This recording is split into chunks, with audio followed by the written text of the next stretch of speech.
pagi semuanya. Baik, teman-teman pelajaran kita, apakah semuanya sudah hadir di dalam kelas ini? Apakah ada absen?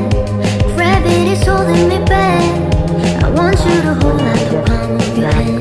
Why don't we leave it at that? Sebelum memulai pelajaran, Nothing to ada say, baiknya kita berdoa but dulu. everything gets in the way. Mulai. Seems you cannot be replaced, and I'm the one who will stay. Oh, Agar kita lebih in semangat this lagi world, memulai pelajaran it's kita, just kita us. bernyanyi No, Warga it's not the Pancasila. same as it was. Semuanya bernyanyi ya, In agar kita this semangat. world, Nah, it's 1, just 2, 3, ya. you know it's not the same as Keren it banget anak-anak was. ibu, masih semangat. As it was. Pada pembelajaran As ini it was. kita akan belajar IPA tema 4. Sebenarnya Answer the judulnya itu phone. tentang sifat-sifat cahaya. Di sini anak-anak nantinya akan memahami tentang apa-apa saja sih sifat cahaya. Pagiku Baik cerah, anak-anak, matahari hari ini kita akan bahas bersinar, tentang ku gendong sifat-sifat tas cahaya. di Nah, pundak. di sini kita juga mempelajari tujuan pembelajaran sifat-sifat cahaya kita, yaitu dapat menjelaskan tentang sifat-sifat cahaya dan menjelaskan hubungan cahaya dan alat penglihatan. Nah, berikutnya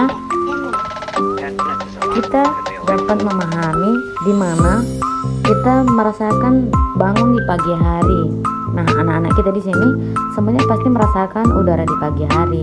Seperti kita lihat setiap bangun pagi, kita pasti melihat lampu dan cahaya sinar matahari, tapi kita akan merasakan silau pada saat bangun pagi, maka kita silau melihat cahaya lampu atau cahaya matahari tersebut. Nah, adapun dari mana sumber cahaya itu berasal? Apakah kita sudah tahu dari mana saja sumber cahaya itu berasal?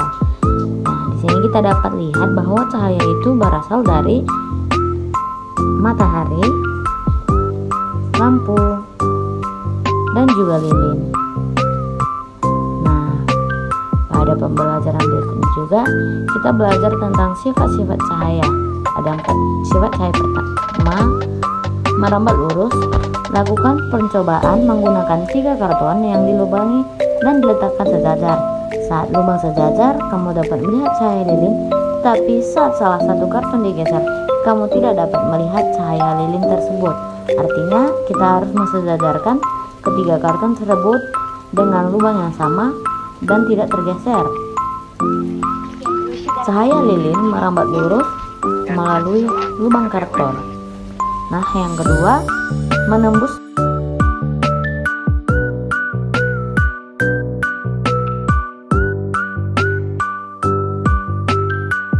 benda-benda bening. Dapat kita lihat bahwa lakukan percobaan dengan mengarahkan senter ke papan atau tembok melalui botol atau gelas yang bening. Nah, kita juga bisa dapat melihat dan menembusnya melalui benda bening tersebut. Cahaya dari senter akan menembus botol dan menyinari papan tersebut. Ketiga, dapat dipantulkan. Lakukan percobaan dengan bercermin. Di depan cermin, cahaya dapat memantulkan ketika terkena permukaan rata seperti cermin. Dapat kita lihat seperti gambar yang ada di atas bahwa cermin dapat memantulkan cahaya tersebut. Cahaya memantulkan kita di cermin. 4. Dapat dibiaskan atau dibelokkan. Lakukan percobaan dengan mencelupkan pensil ke dalam gelas bening yang berisi air. Cahaya membuat pensil di dalam air terlihat dibelokkan atau seakan-akan patah. Nah, dari gambar juga kita bisa melihat bahwa di dalam cermin yang berisi air atau gelas yang berisi air itu, ketika ditaruh pensil itu dia tidak sesuai dengan asli nyatanya. Cahaya dapat dibiaskan atau dibelokkan atau bentuknya berubah-ubah. Nah, sekian dari pemateri kita hari ini. Apakah anak-anak sudah mengerti tentang sifat-sifat cahaya?